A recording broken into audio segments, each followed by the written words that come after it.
Guys, welcome. Nandito ulit kami para ihatid itong second act ng parkour master na si Jeff Panunchalman.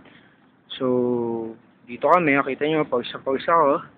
Kagaling lang namin sa jogging para mag-prepare para sa second death-defying stunt ng ating one and only parkour master. So, nandito tayo para humingi ng konting words from the master itself. So, Mr. Jeff, yep, can you please join us here? So, Jeff, ano ba yung ginawa mong paghahanda para dito sa, sa stunt na to? Kumain ako ng kumain. Pwede ba namin malaman kung ano yung mga kinain mo itong mga past few days for this stunt? Wala. Wala? Bakit naman?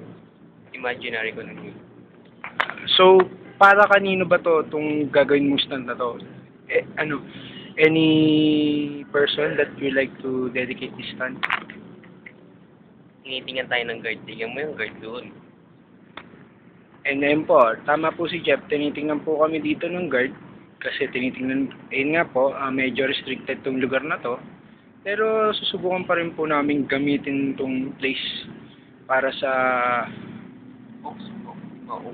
stunt number 2 ni Mr. Jeff Y. Panunchalman. So just stick around and get ready to be thrilled.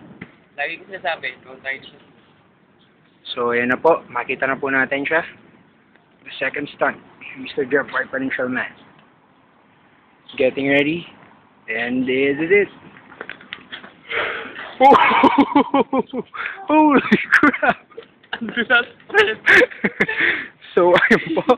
Nakita po natin ang Mr. Comedy ng Parkour Master, si Jeff Panunchalman. So, get ready kasi kakaroon pa po tayo ng third stunt. Get ready to be thrilled, okay?